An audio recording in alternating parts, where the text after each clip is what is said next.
على عهدي على ديني على أرض تلاقيني أنا لأهلي أنا فديهم أنا دمي فلسطيني فلسطيني فلسطيني أنا دمي فلسطيني على أرض تلاقيني أنا لأهلي أنا فديهم والله أنا دمي فلسطيني فلسطيني فلسطيني أنا دمي فلسطيني. It took me an extra 10 or 12 minutes to get into this beautiful building because I had to navigate the multiple parking lots that are outside. So I think you all understand what happened there. First up, what we want to do is to thank the young folks that are outside in the orange vested Metal Peace team who are providing security today, doing an excellent job. That's fine, that's fine. All right. The second thing I want to mention is that I give talks and speeches and lectures around the country. So it is always a mistake to write a speech for me. I want to say that first of all, so that the folks that are worried about what I may or may not say, it's quite all right. I work with welfare rights and I drive a car, so I can figure out how to run. All right. We gather here at a time when wars are raging around the world. After devastating wars in Iraq, Syria, Afghanistan, Libya, Ukraine, all over Africa and other parts of the world, we are faced again with death and destruction in Palestine. Now, some of us know that the war in Gaza did not start on October the 7th.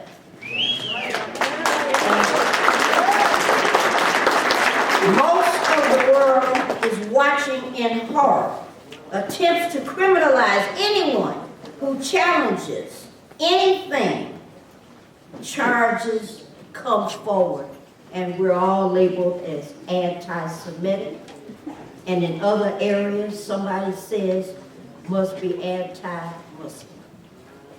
When George Floyd was killed, the whole world stood up. Black, white, left, right, tall, short, thin, and fat. And we all stood up to say what's going on here is wrong. And this fight deserves the same kind of unity. It's wrong. It's wrong. It's wrong. It's wrong. We're outraged by the president's unwillingness to call for a ceasefire, which I guess he is calling for it now. And we need him, and he's too slow to talk about the awfulness of killing civilians, children, women, the disabled. Is wrong, is wrong, is wrong. It's wrong. Right? The program we bring you here today addresses these urgent concerns, and we are all thrilled to have with us a trio of outstanding and heroic speakers that have been fearless in their defense of peace and justice in the world. We're going to bring a few of those folks in front to talk about a welcome, and I'm going to say one more thing. If it is wrong to hurt people on Monday, it's wrong to hurt people on Tuesday.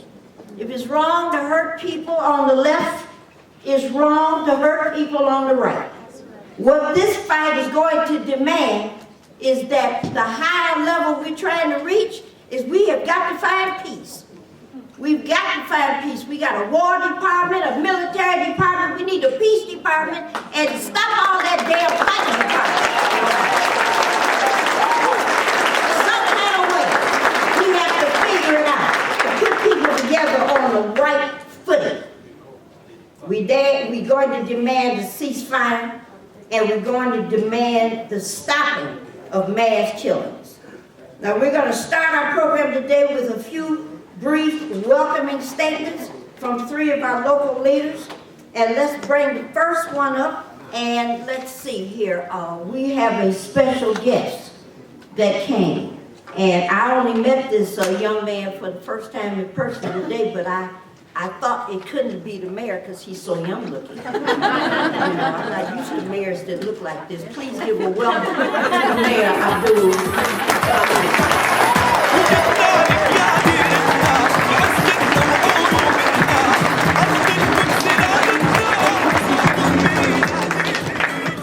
Good afternoon, assalamu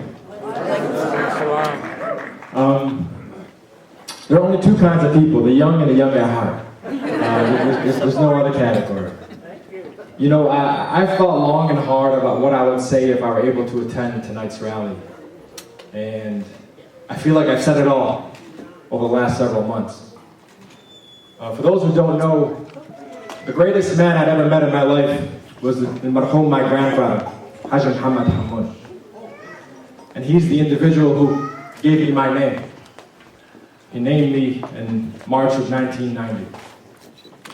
A few weeks ago, when I was preparing to meet with the senior delegation at the White House, my uncle sent me a newspaper clipping. And there's a picture of my grandfather marching in the streets of Detroit in 1989 for a free Palestine.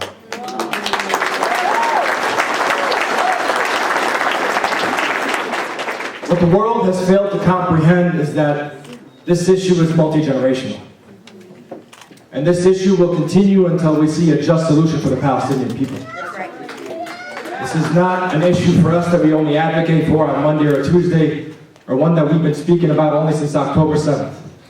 Because if you look to the events as of October 6th, it was the deadliest year on record for those living in the West Bank in over 2 decades. And that's something that we were making noise about. What's beautiful about this moment, if you look across the room, and what the media has still failed to notice, is that this is not an Arab issue for President Biden. Amen. It's not a Muslim issue. That's right. He's got a humanitarian issue on his hands. He's got a genocide issue that he's uplifting and supporting, aiding and abetting, defending and funding with our tax dollars each and every single day. And that's something that we're going to say hell no on Tuesday. Voting uncommitted is our way of practicing a principled politics. It's sending a message that we have the audacity to prioritize people. That's right. And that means people over party, and damn be it means people over president. And that's something that we're willing to stand for. I have learned all my years of being in office, we have always asked for people to step forward and actually have the audacity to put people first. And when we have the courage to do it, people cannot fathom or understand what's actually unfolding. Because the events happening in Gaza, in the West Bank, in Jerusalem, these are no longer events that are happening in a distant land we know nothing about. The people that we see dying on screen each and every single day, those are my family members. Those are our friends. Those are our community members. Those are human beings in a global society where we have to uplift the voice and the platform that we have to ensure that the killing ends today. That's right. This is more than just about a ceasefire at this point in time. Calling for a ceasefire does not mean a ceasefire resolves the ongoing issue. We need a just Palestinian state for the Palestinian people once and for all.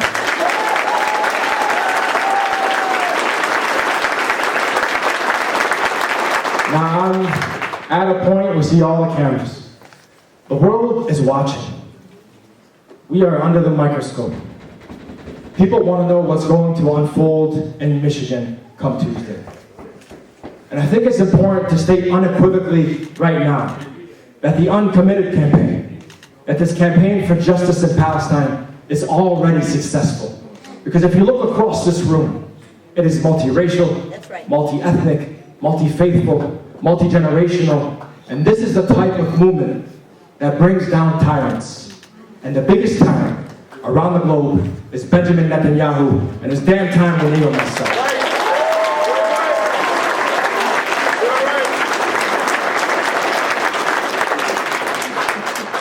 I pray that the killing ceases. I pray that the children of Gaza, the children of Palestine, have the opportunity to dream of tomorrow. I pray that we're able to ensure that our children don't have to continue in protest as we have for generations.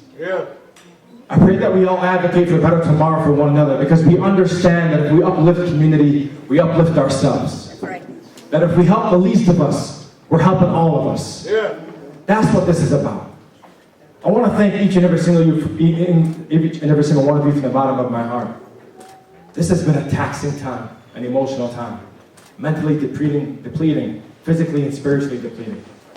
Each and every time we have to go on camera and say something as simple as, I don't believe that there's a justification for killing any innocent man, woman, or child. And yet I find somebody that tells me, but. There's no but on such a statement. That's right. And I'm looking for a president that believes in the same damn thing. There's no but for genocide. There's no but for ethnic cleansing. There's no justification.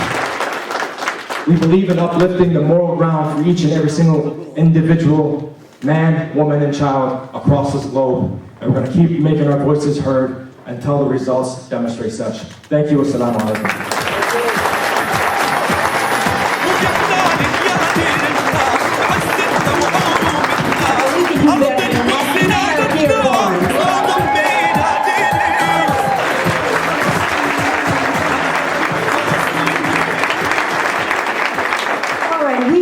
Folks that are going to give an official welcome to this event today. And the first one is Jay MAKLED.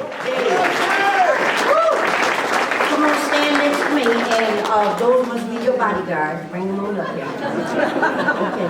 Hey, I know that guy. All right. Mr. MAKLED was elected as Financial Secretary of Local 600 in 2020. He has been a union activist and fighter for social justice since he joined the UAW in 1996. Jay has a passion for labor, education, and has studied at Wayne State University, Michigan State University, and U of M Labor Studies. Please let's welcome Jay MAKLED.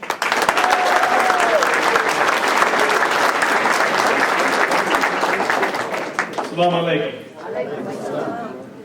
I'm here and accompanied by my colleagues from UAW Local 600.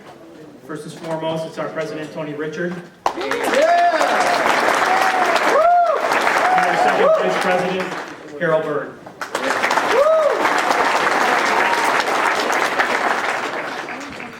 We're here today, Local 600, a proud history of defending the rights of others in social justice, including the labor movement, civil rights, women's rights, helping communities, freeing of Nelson Mandela, and today we continue this tradition with the demand in a permanent ceasefire in Gaza.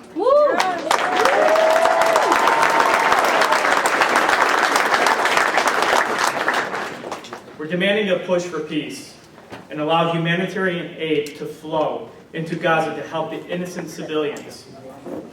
Since the war began, 30,000 innocent civilians have been killed. Entire families have been wiped out. Women and children are among the dead. Hospitals bombed.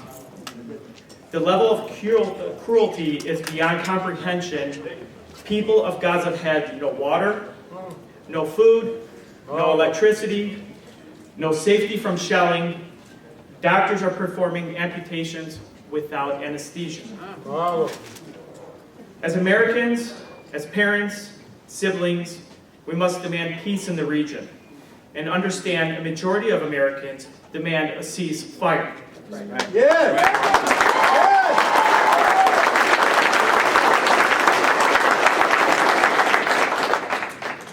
Like the mayor said before me, the world is watching, and leaders are here to represent us and what the communities want, and not their own agendas.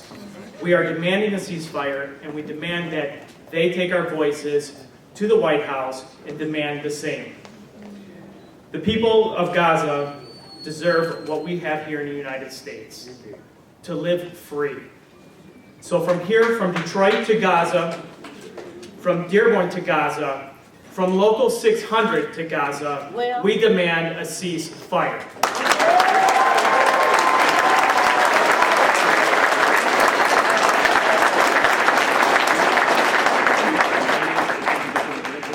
And to our friend and our community partner, the Mayor, Abdullah HAMMOUD, we want you to know that we stand with you and that we have your back, always. Thank you.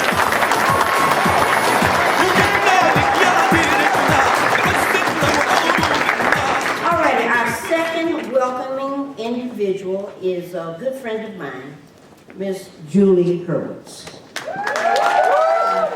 Julie first started practicing law in She has represented political activists who have been arrested for acts of civil disobedience, defending activists protesting police brutality and racism. She is currently in practice at the very well-known progressive Detroit law firm Goodman, Hurwitz, and James, where she specializes in civil rights, police, and government misconduct. There's a lot of that, and litigation. Julie is an active member of the National Lawyers Guild, Jewish Voice for Peace, and is on many boards, including Detroit Sugar Law Center, Michigan Coalition for Human Rights, and the People's Water Board. When you get in trouble, you call Julie. Amen. Welcome, Julie.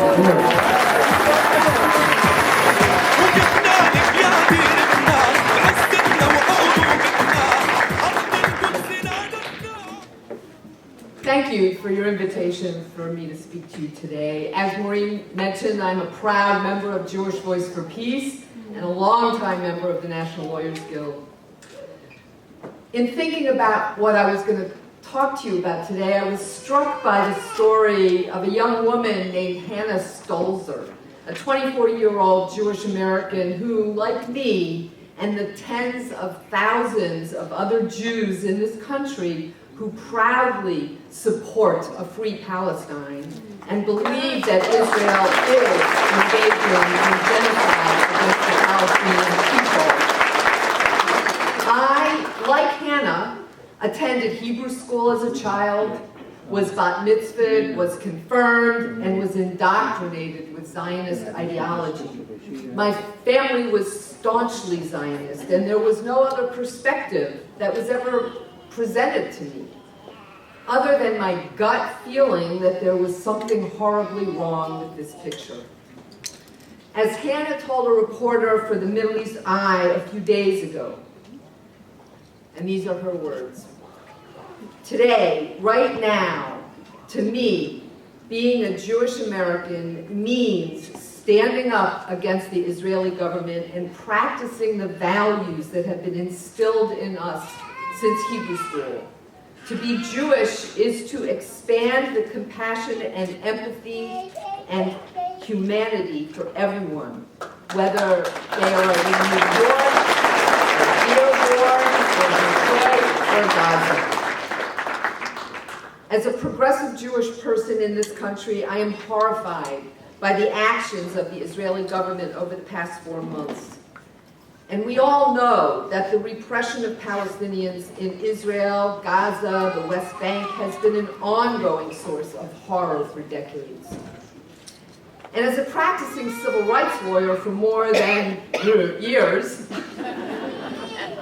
40, I'll admit, I have never felt more strongly that our legal system and the courts are bankrupt in refusing to hold accountable our country's participation in the violation of international human rights laws.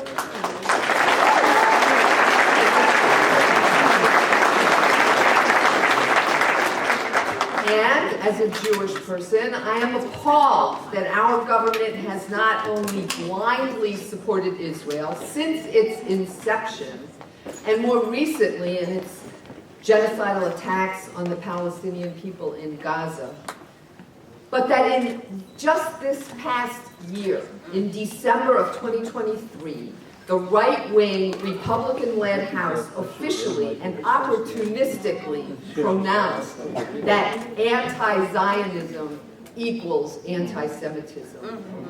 That means that I, as a Jew, and the thousands and tens of thousands of anti-Zionist Jews in this country are anti-Semitic. To cast such a wide net in this way only serves to further polarize us all and feed the flames of not only anti-Semitism, but Islamophobia and racism in general. We all know that anti-Zionism is not anti-Semitism.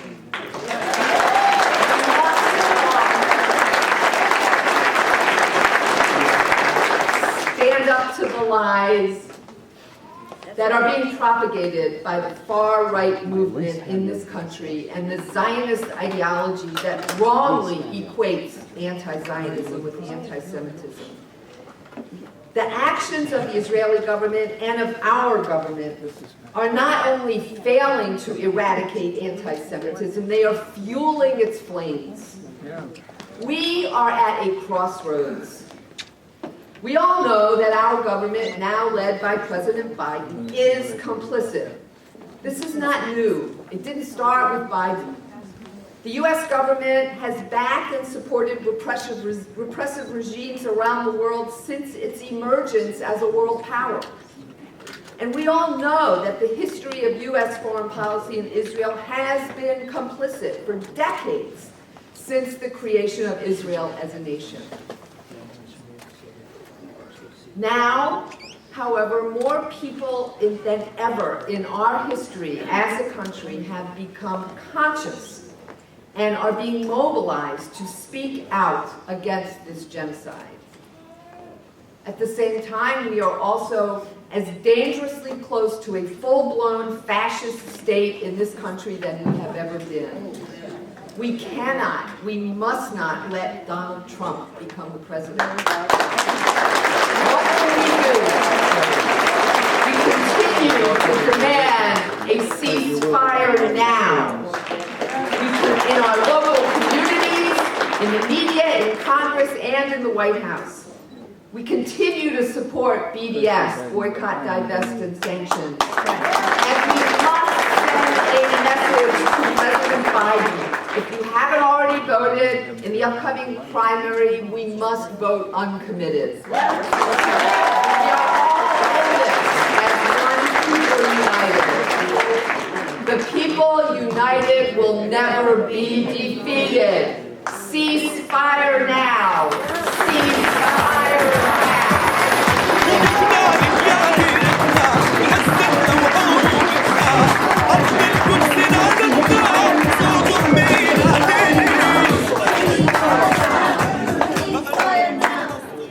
You know, sometimes I wonder, and I heard this a long time ago, the spirit cannot be happy with the way we treat each other. How is it that someone has convinced us that this fight is about Jews and Muslims? I know when I first heard about this, something was not right about this analysis. Something strange about this. World's great religions can't figure out how to get along. Books say the same thing. We all believe in God. We want to be nice neighbors. We want to get along with folks. And something that Charles Simmons' wife, the late Sandra Simmons, makes me cry to think about it. She made this statement a long time ago. We all love our children. That's right. So what the hell is it? Why we can't seem to get along. We got all kind of land and water and trees, and it looks like the good Lord is not making any more. We got more than enough. There's something right under the surface of this fight. And finally, if you dig and dig and dig, this is about resources. This is about military. This is about, I want to put my Air Force, my Marines, and whatever else over here so I can control this little piece, so I control the rest of the world. That's what this fight is about. This ain't never had nothing to do with religion. Scary, why we can't figure it out. In one of the finest moments that we're recognizing, the African American Episcopal Church recently issued a statement calling on the United States government to immediately withdraw all funding and other support from Israel. The statement goes on to accuse America of supporting mass genocide, and it proclaims that the tools of empire, colonialism and domination will not solve the problems that they create. Our next welcoming speaker, known the minute. Can't believe I've known this young man this long. This can't be right what's written here. My goodness. He is the senior pastor of the New Bethel Baptist Church. He has now served at that historic church of Aretha Franklin and her father, C.L. Franklin, for over 40 years. He has published 4 books and is also a singer, a teacher, a lecturer, in addition to preaching the good news, which is always about social justice. Please welcome the wonderful and the honorable Pastor Robert Smith. How good the Lord is. I stand here because I have friends. And these friends have told me that I need to be here. More important is the voice of God that tells all of us that we need to be here. Amen. Because the thing that is happening is that all of us, no matter whether we're reading the Quran, the Talmud, or the Bible, if we don't practice what's in them, it does the world no good. Christianity has been reduced to some kind of American nationalism where all you have to do is hate gays and be against abortion and you're all right. But I'm here to tell you that it's more than that. Preach. It is a call for love. It is a call for love. And what I'm asking of all of us is that we love our children more than we hate our enemy.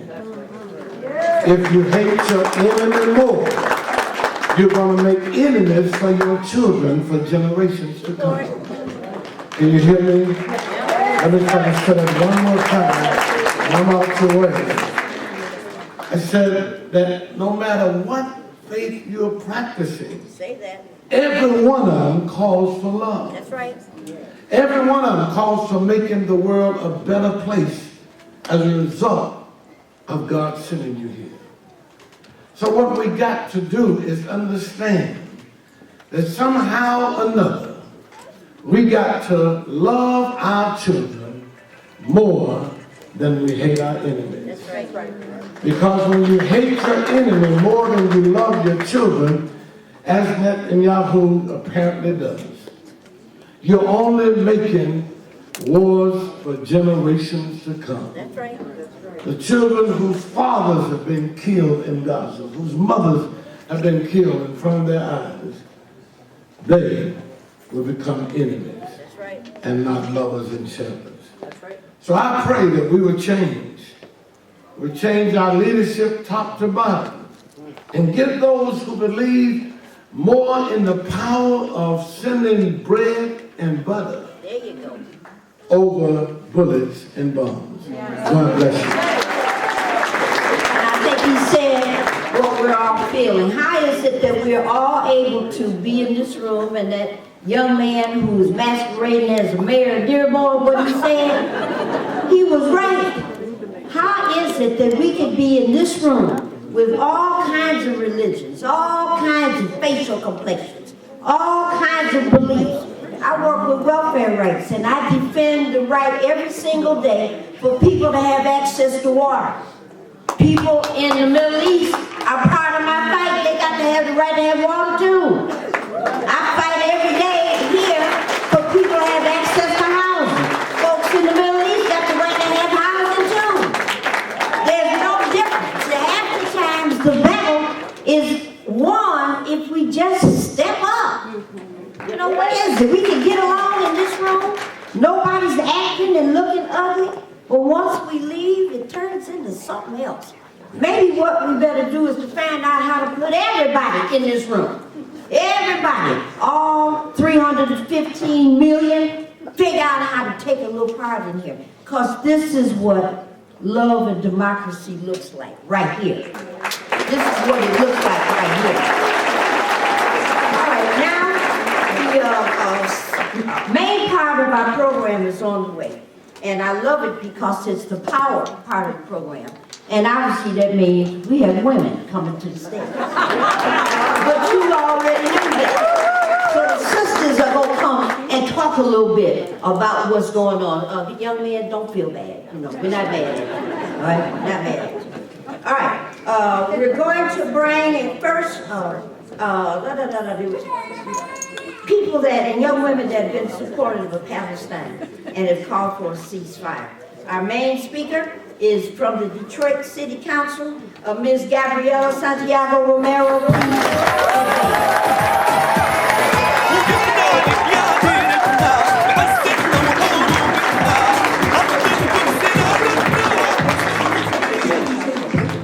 Good afternoon, everyone. Good afternoon, everyone.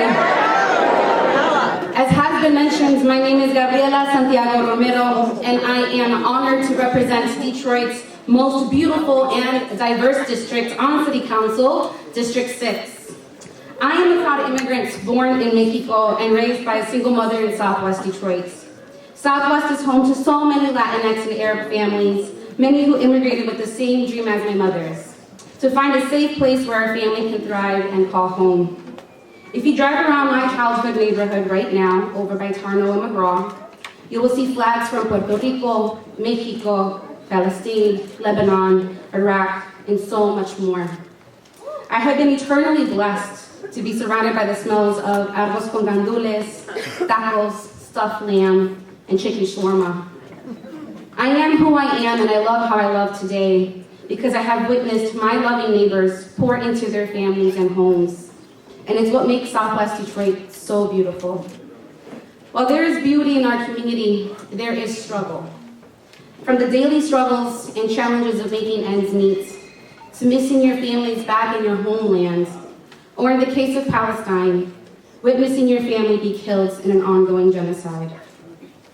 I've been called brave for speaking up against the horrific acts caused by the state of Israel, funded by our tax dollars. Yet I don't believe this is brave. I believe this is absolutely necessary. I feel it is my duty to stand up for my neighbors when their families are under attack. I want our Palestinian siblings to know that you are not alone. Many of you know that City Council passed a resolution calling for a sustained ceasefire back in November.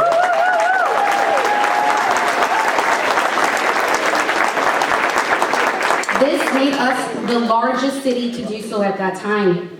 Since then, about 50 other municipalities across the country have asked for a ceasefire as well. There is a strong, sustained, organized movement calling for an end to genocide and for better care and accountability from our elected leadership.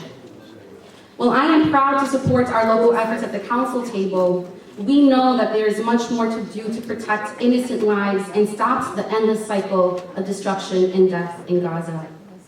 Right now, our tax dollars are funding this one-sided ethnic cleansing. Last week, though, I moved a resolution asking the federal government to move money out of our military-industrial complex and divert it to social services and welfare.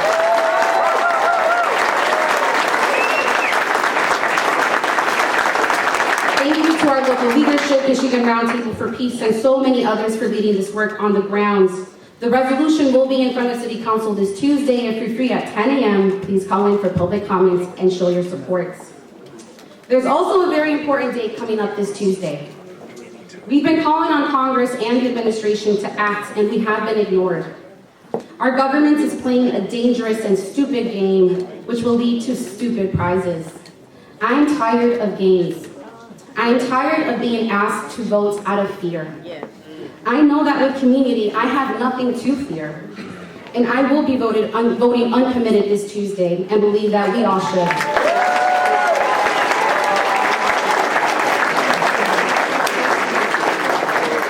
I worked for the Hillary Clinton campaign out of fear that Trump would win. 2 weeks into her campaign, I knew she was going to lose. So many of us on the ground were telling the executive team that she was disconnected from voters, that there was no excitement for her leadership, that she was going to lose, and we were ignored. I am no longer in a position to beg anyone for anything. None of us are. We keep giving Dems winning campaigns over and over again, and we've been met with disappointment. I've had enough. And no, I don't want Trump to win, but I don't see any other way unless Biden acts. We must put fear into the hearts of Democrats. We have to have them recognize that they are losing power quickly in order for something to actually happen. If Democrats lose, it is completely their fault.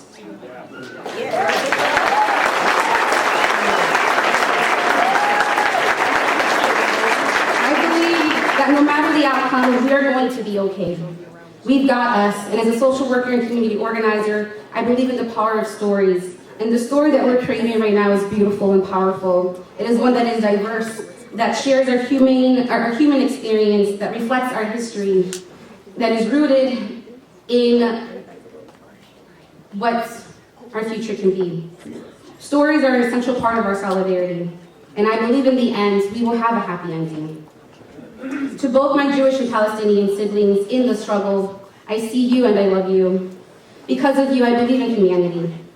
I believe there is a world where Palestinians will be free, and together we can make that a reality. I'm grateful for my colleagues that supported the ceasefire resolution here at home, but it was really, really hard to pass, y'all. Without the mobilization of community, organizers, social justice organizations, religious groups, and more, it would not have happened. I take two learnings from that experience. First, that you can win with a united front. We absolutely can win. That's right. Yeah, that's right. Second, we all have a role to play. American society will ask you, why do you care about what's happening on the other side of the world? We must remind them that our collective liberation is interconnected. We have to remind folks that this is about creating a world for everyone, regardless of your nationality, ethnicity, religious belief. We can live, work, and play freely without fear. That's right. It's about creating a world of vibrant, thriving, safe communities for everyone. We can do this. I believe it deeply in my bones. So please continue to organize, create mutual aid, vote if you can, vote uncommitted on Tuesday. There are so many more ways to engage.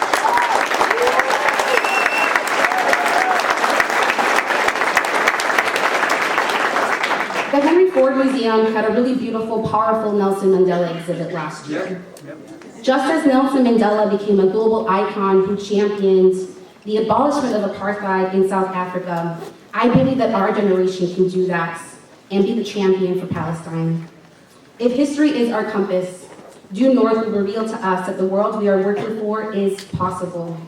As my folks will say, si se puede. From the bottom of my heart, I want to thank everyone for your actions to date. Please do not stop.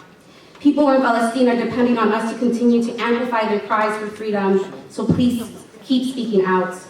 Keep calling and emailing your elected officials. We do receive those calls and emails. Some of us listen, some of us don't. Get them out of office. Together, we can turn this page of terror and write a new chapter of peace and freedom. Together, we will absolutely free. Thank you all so much.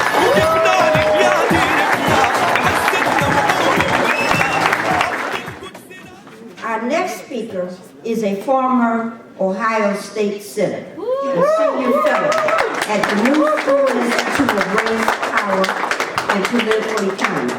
Founder of We Are Somebody, a capacity building organization for the working class. You know what I mean when I say working class. Where's that UAW that gave us that? Yeah, right here, Where's that UAW? That's right, organized workers. Ms. Nina supported Bernie Sanders in his 2016 presidential campaign and became president of the Sanders-affiliated group Our Revolution in 2017. She served as a national co-chair of Sanders' 2020 presidential campaign.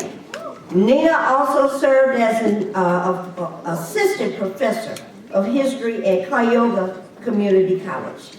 She's an outspoken advocate for a ceasefire in Gaza.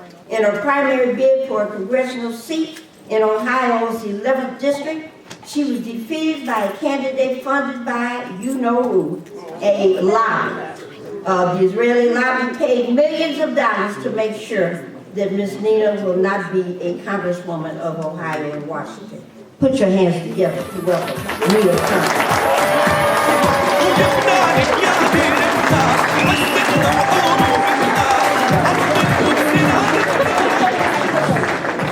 I want to thank our illustrious MC, Chairwoman Taylor, for that wonderful introduction. I got to shout out Frank and the UAW for inviting me to be here. I want to lift up my sister, Congresswoman TLAIB.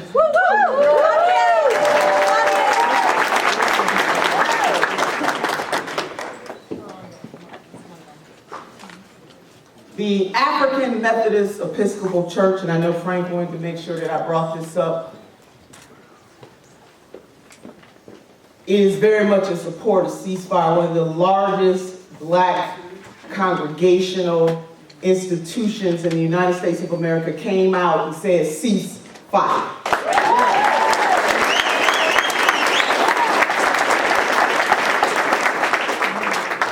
I know that I am preaching to the choir this afternoon, but sometimes the choir must be lifted. Recently, I was in Chi-Town with Reverend Jesse Jackson and Dr. Jim Zogby, as they did a Free Palestine Summit in Chicago. And one of the things that I said there, I think is important for me to say here. And we all know that Reverend Jesse Jackson, or if you don't know, as he ran for president in the 80s, he is the first presidential candidate to bring Arab Americans into the fold nationally. In the lights. I need to date you in the lights. What happens in the Gaza happens here. What happens over there happens over here. What happens in the Congo happens over here. Wherever there are oppressed people. So sisters and brothers, family and friends and frenemies, if we want to know why on the federal level, some folks, and you know exactly who I'm talking about, do not have the intestinal fortitude to say to our ally, Israel, enough is enough. And I'm talking about the right-wing government. They know it's wrong. Congresswoman, I asked Dr. Zogby, I said, why won't they do these things? And I knew you and I talk to Dr. Zogby often. There came a point, and nobody in this room is in support of what Hamas did on October 7th. None of us are, because if you are for justice, the killing of innocent people anywhere is wrong. Anywhere. There comes a point, as Dr. Jim Zogby said, where this is no longer about self-defense. This is pure, unadulterated genocide. What happens over there happens over here. And so I thought about this thing, and I said, you know why this current president does not have the intestinal fortitude? Because like many members of Congress on this issue, that lobby owns him. Now I'm marching down some streets today, and either you're going to say amen and you're going to say ouch, but you're going to say something. The problem is that babies in Dearborn or babies in Detroit go to bed hungry at night. Babies in Cleveland go to bed hungry at night. Babies in Chicago go to bed hungry at night. And if they don't give a damn about the babies in the United States of America, they don't give a damn about the babies in the Gaza. What happens over there happens over here. So this ain't no riddle. We don't have to be confused. We know exactly why this is happening, because money interests are in control, and when money interests are in control, humanity goes out the window. We have unhoused people right here. That's right. So if we can't house the people here, how do you think we're going to care about the over 60% of the infrastructure destroyed in the Gaza? What happens over there happens over here. That's right. And how is it that these people can come together to enhance the military budget, but they can't come together and stand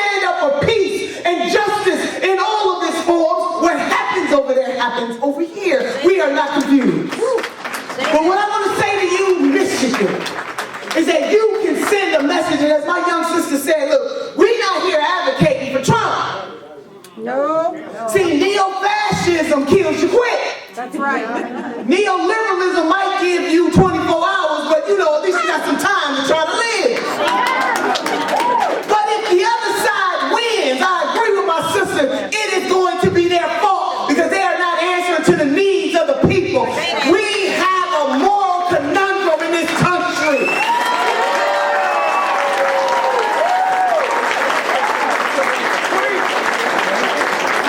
I bring you word from one of the greatest unionists in the 20th century by the name of Asa Philip Randolph. And I think this quote that I am about to share with you, family, is very apropos for this moment. He said, patriotism has no appeal to us, justice has. Party has no weight with us, principle has. Loyalty is meaningless, it depends on what you are loyal to. I am asking my sisters and brothers and friends and frenemies in this room, what are we loyal to? Patriotism has no appeal, justice has. And we see an injustice happening in the Gaza, injustice happening to our Palestinian sisters and brothers in the West Bank. Injustice is happening, so what does patriotism mean? But by the grace of God, go any of us. So it is time out for making excuses for people who have the power to turn this thing around. They need to care about Trump being a clear and present danger and stop putting the onus on those of us who are standing up for justice and peace in all of its forms. Patriotism has no appeal. Justice has.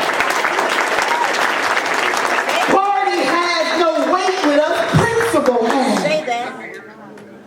The fact that we are the only industrialized nation on the face of the earth that doesn't provide universal health care. What happens over there happens over here. Do you think they care about hospitals being bombed? Mothers trying to birth babies in the world in a war zone? They don't care about it over there because they don't care about it over here. Say that. And you know who the they are. Let's just go and call some names.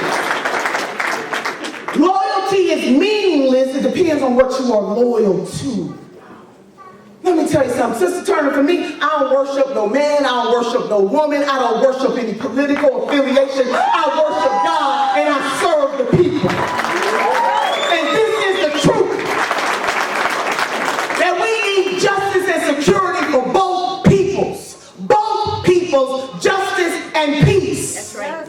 And without justice and peace and security for both peoples, then neither peoples will have justice and peace and security. And let me tell you something, we can't war our way to peace. Say that. The only time the hostages were released is when they had a temporary pause. Hello, somebody. Say that. If you want hostages released, then let's have a permanent ceasefire right now.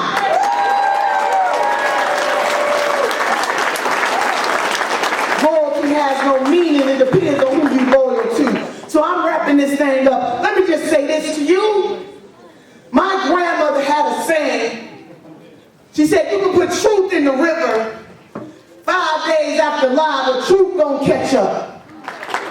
The naked truth right now. That's right. Is that our nation is aiding and abetting genocide, and we are complicit. That is the naked truth. Behold the naked truth. Embrace the naked truth. The naked truth. And then, genocide is never justified.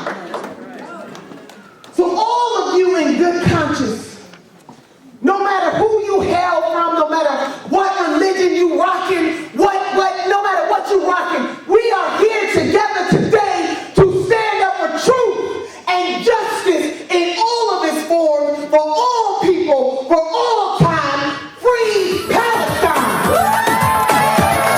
وجبنا لك يا ديرتنا بعزتنا وعروبتنا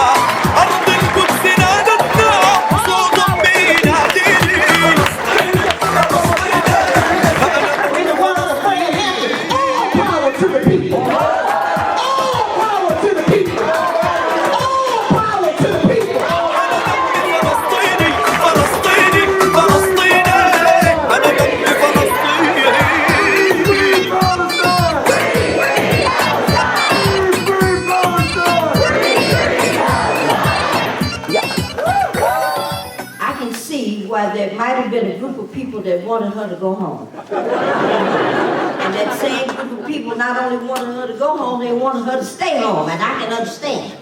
My goodness, the truth is so difficult to look at. You know, fighting for basic needs for everybody is so difficult to call it that. And let us not be fooled and think for a moment that this is some kind of a religious battle. And I know the folks in this room, you know better. It's always about resources. It's always about land. It's always about who has this and what corporation is going to be in control. And that's always the basis of what the fight is. So we've heard a number of people that talked about what the real truth is. And I'm just going to say this last thing again. The spirit, my goodness, spirit got to be not just unhappy, but in misery, watching the way we treat each other. Most of you all, one day, you all are going to pass away. I'm not. Right? And at the moment, when the Lord says, Maureen, you don't have to die, but come on up here. I'm going to say, I'm on my way. I only have one request, Lord. The Lord going to say, you can't bargain with me. Yeah, I want to just tell you what I want to do. When it's my turn, I want to sit right next to you. So when this one comes up, and I look and I say, this person was really great, let them in. And this one comes up, oh, that one tried as hard as they could. But that mother squatching right there, oh, that son of a, not that one, Lord. So the Lord said, you sure? Yes, I'm sure. Send them that way. That's my only wish. Now, between now and then, I'm able to point that truth out. And right now, we're going to bring up a sister who is so difficult to describe. I'm going to take a moment of personal pleasure, personal permission. She's from Southwest Detroit. And just as crazy, threatening on the picket line, getting arrested and all this kind of stuff. But what people don't know, the times when she's able to come into the city. And I'm going to be careful the way I describe this. She's threatened all the time. And people that have no moral compass, that don't have any value in life, and I'm going to say that, send her things in writing to talk about pain. You know, and you just wonder what kind of spirit would allow such things to happen. But she continues. And I told her a long time ago, and I think she believes it. I don't know how safe she is in Washington. I don't know how safe she might be in some of these other places. When you come to Detroit, we got you. You ain't got to worry about nothing. You come here, we gonna deal with it. Now my pastor's here, and I'm gonna say this last thing. I'm for nonviolence, but you all know I've said it before. I'm on the fence. I can go anywhere. I can fall off, right? I can go in any direction. This sister stays always on the front line. Put your hands together.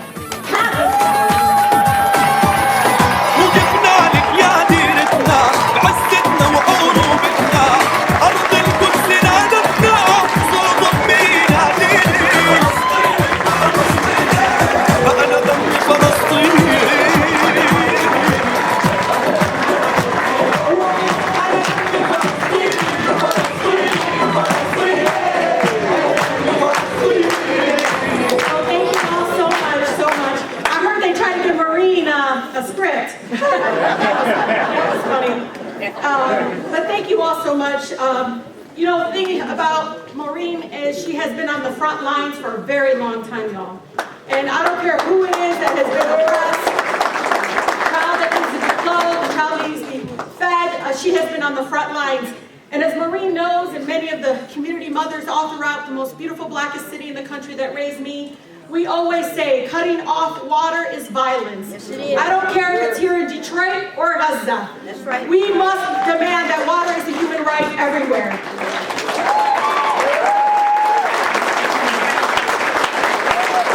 So we're here because it's simple. It is. We must save lives no matter faith or ethnicity. That's right. I know that many of us marched During the movement for Black Lives, it continues now when we watch George Floyd be murdered in front of all of us as he called in his last breath for his mother. That's why I think for my district and for Michigan, there's an awakening. We see children dying right in front of us, crying out, parents, mothers, crying out for their children. So they just messed with the wrong state. Like, we just can't sit back. No, we just can't. I don't care if it was days while many of the protesters, as they demanded the George Floyd and justice and policing get passed, they marched and marched and marched, even when people pushed back, even when they were being tear gassed, and we won that case, even when they were literally being abused. But what I loved when I saw the sea of people, it was people of all different faiths or ethnicity. It was Palestinians. That's right. It was. It was black folks, white folks, Jewish folks. It was everybody coming together and saying, Black Lives Matter. So we're going to continue to fight, no matter who it is, to save every life, no matter faith or ethnicity. I know many of you worked tirelessly for the past few months to try to organize to end the genocide unfolding right now before our eyes. I know the progress is painful, painfully slow, and it's also hurtful. I feel hurt. How many of y'all feel hurt? Oh, yeah. But I also know we're not alone. The majority of Americans across our country are with us. I kid you not, I watch it. Knock, knock, in the Rayburn office building. The same person fighting for Dreamers is saying to me, oh, I'm here to say ceasefire. The same person is saying rent is too damn high. Is saying, no, I'm here to talk about ceasefire. The same person is saying, what up? We got to be able to organize unions. We've got to protect unions. Is saying, no, no, no. I'm here to talk about ceasefire today. So the majority of Americans and all the movements are together and saying ceasefire now. But I know this. It's ceasefire, comma, end the apartheid, comma, end the blockade in Gaza, comma, end all forms of oppression. Did you all know 53%? I gotta say it because people are forgetting 53% of Michigan residents support a ceasefire. 74% of them are Democrats. 64% are independents. Unions representing 9 million workers across our nation are saying ceasefire now. It's not just the UAW, it's the postal workers, it's the LA teachers. It is the largest, literally the largest union of teachers, the American Federation of Teachers is saying ceasefire.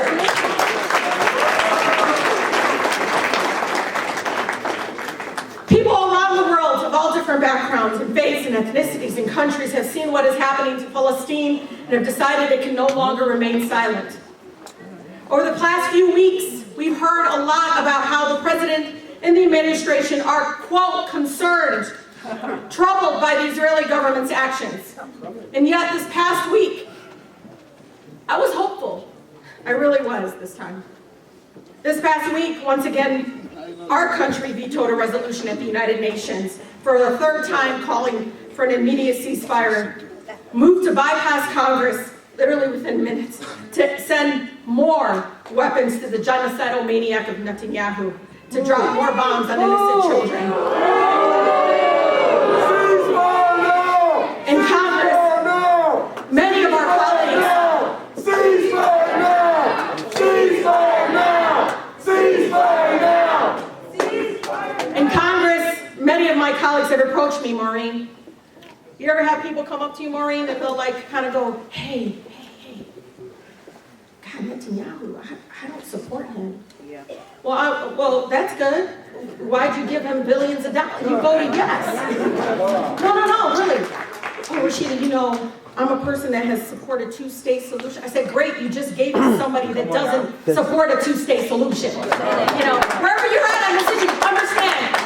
I need them to understand their votes matter. They're enabling and emboldening yet more killings. Yep. And yet, time and time again, the opportunity comes to take a stand and vote against sending billions of dollars in unconditional blank check of military funding, and they don't find that courage. Do you all know the majority of my schools in my community don't have clean drinking water? Yep. They can't seem to find the money for that. When I say I want the expansion of child tax credit to reduce poverty by 64%, you saw how transformative that was. Oh, we don't got money for that.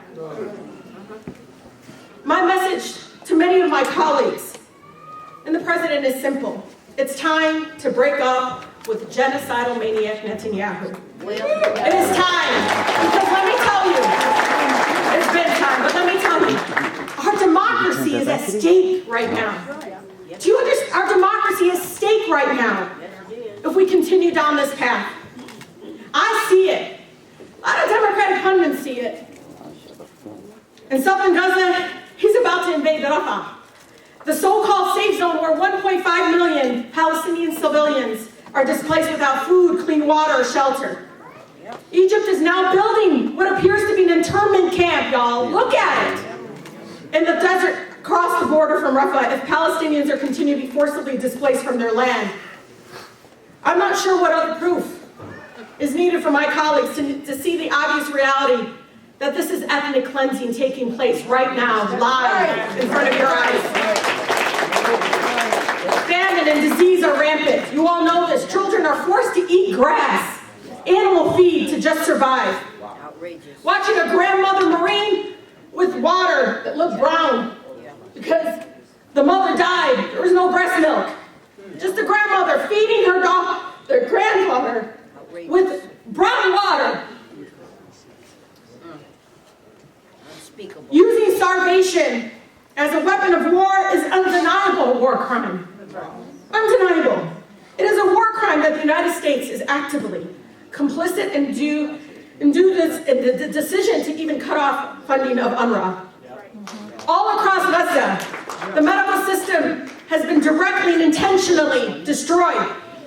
Let me make this clear. Bombing a hospital is a war crime, period.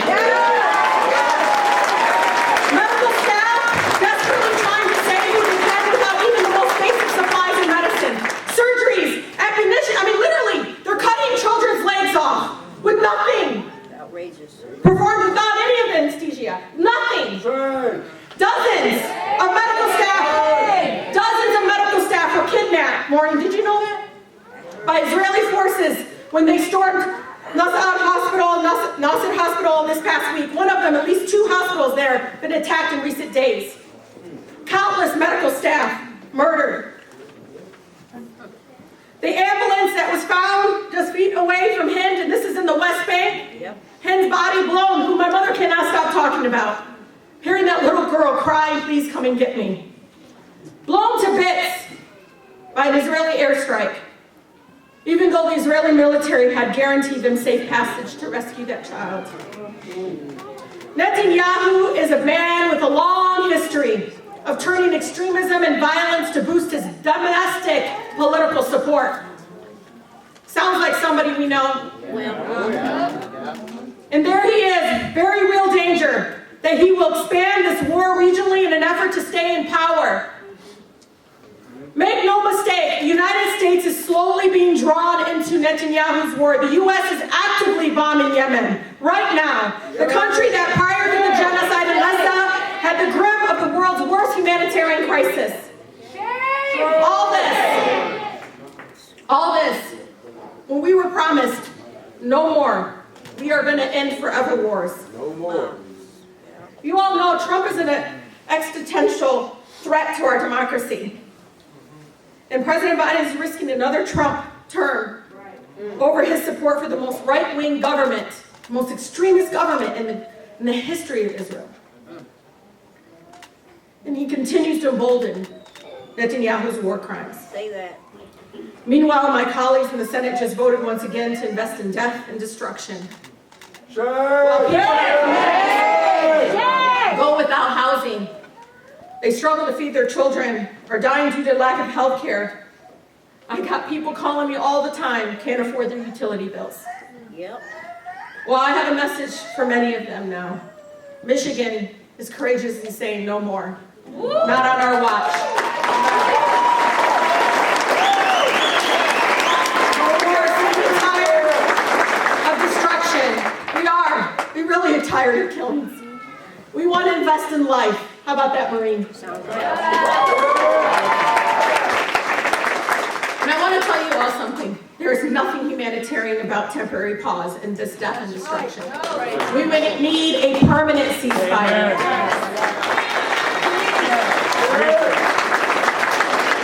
We need an end to the genocide. Nothing else is enough. Our solidarity and speaking truth to power is only the path forward. And I can tell you this, I love Maureen being up here. Maureen, I don't know if I ever told you this story, and I like telling it all the time. When our mother came into this country, she was 3 months pregnant with me. Yeah, I was technically made in Palestine. And she came here, and she didn't speak English. And I remember her first parent meeting.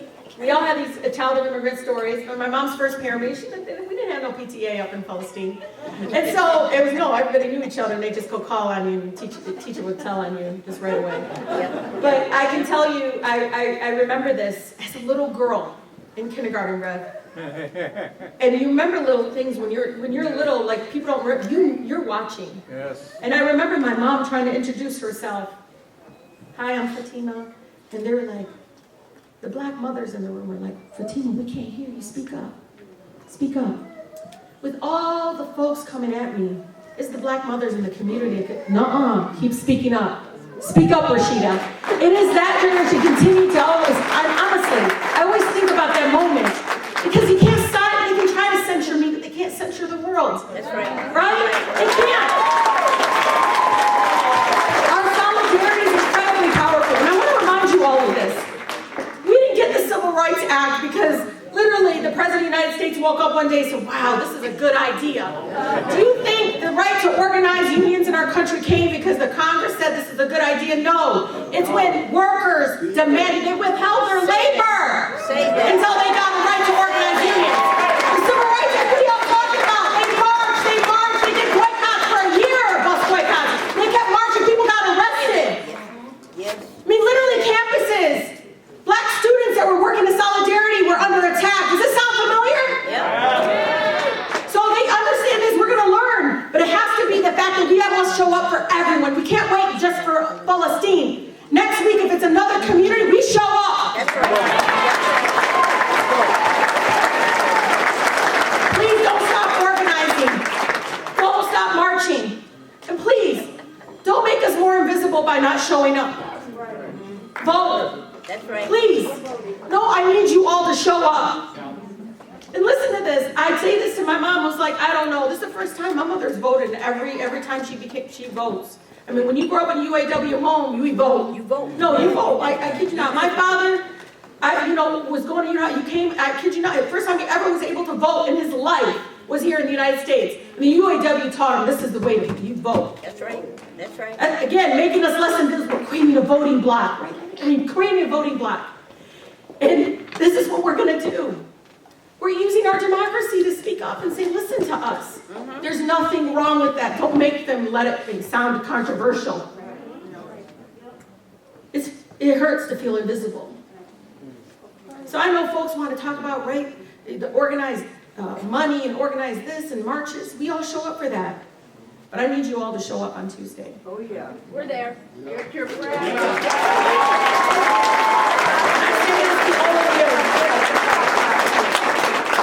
I want you to be inspired because I kid you not, every movement that have come to my office to talk to me about the federal budget, I don't care if it's the folks trying to end homelessness, the folks trying to literally working on making sure SNAP and WIC doesn't get cut. Yep. The folks coming in my office talking about, hey, what else can we do about making water affordable? The same folks that come to me and say, Rashida, what are we gonna do about DACA? Every single one is like, how's ceasefire going? Because we need that. Yep. You should be inspired that this movement has brought so many of us together in speaking truth to power. I want you to be embraced by, this should give you a time of darkness that you feel in your hearts, light. That the majority of Americans are with us outside of Congress. They are. We just have to use every tool in the toolbox to speak that truth. And that means showing up in every single way possible to speak that truth. Thank you. And I'll tell you this. I'll leave you with this. I don't know if you all remember in 2016, the Forever Impeached president came to Detroit. Remember that, Maureen? They became, I don't know if you remember that, Maureen. So he came to Detroit and he was like, oh, I'm gonna go to Detroit Economic Club. You guys remember this? And then we're not gonna let us ask any questions. Well, 12 of us came up and we're like, okay, we're gonna go. We got tickets, we're gonna go, we're gonna ask him questions. So I was number 7. I got up and I was like, hey, you, because he wanted to be president. I said, have you ever read the United States Constitution? You need to read the United States Constitution. Trump stopped. Only when I spoke. If you all know, I'm not just Palestinian, I'm also Falah. So, I kid you not, he literally stopped. But you all watch that video, watch the right video though. As you come out, and they're taking, the Secret Service is taking, 2 women at a time, two women taking each woman out, it was all women. And there was 2 Secret Service, Rich, 2 for each one. And then it came to me, right? I get a call from my brother after this. I don't know if you heard me talking about this, Gabby. But I come out and my brother called me. He's like, Rashida, man, I'm so proud of you. And I was like, I have done civil disobedience before, Nader. I mean, it's not a big deal. He said, no, I watched the video.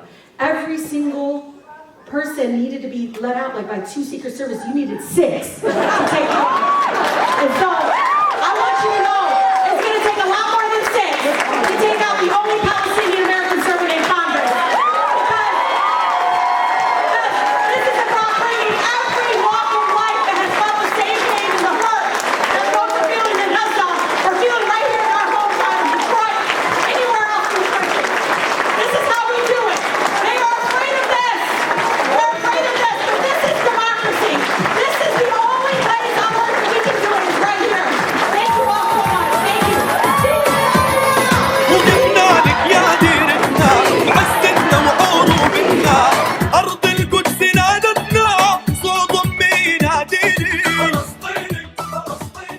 Say thank you to Maureen Taylor.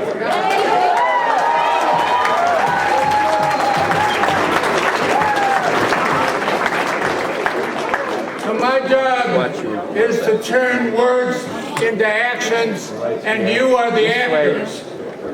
Now I understand that words are powerful, and we want words, but without action, if we don't move from here to do something about what we just heard, then our words are hollow and they are meaningless. We need to move from here to action. There were lots of ideas about what we could do for an action. And before I'm finished, we'll have an action that we hope you'll be part of. What I wanted to do was to leave this house and go in with a coffin for people my size and coffins for people this size. But then I was told by my Palestinian brothers and sisters that they don't carry coffins down the hall and down the roads in Gaza. They carry shrouds. Shrouded adults, 30,000 people dead and counting every day. وقفنا لك يا ديرتنا بعزتنا وعروبتنا أرض القدس نادتنا صوت أمي ناديني فلسطيني فلسطيني أنا دمي فلسطيني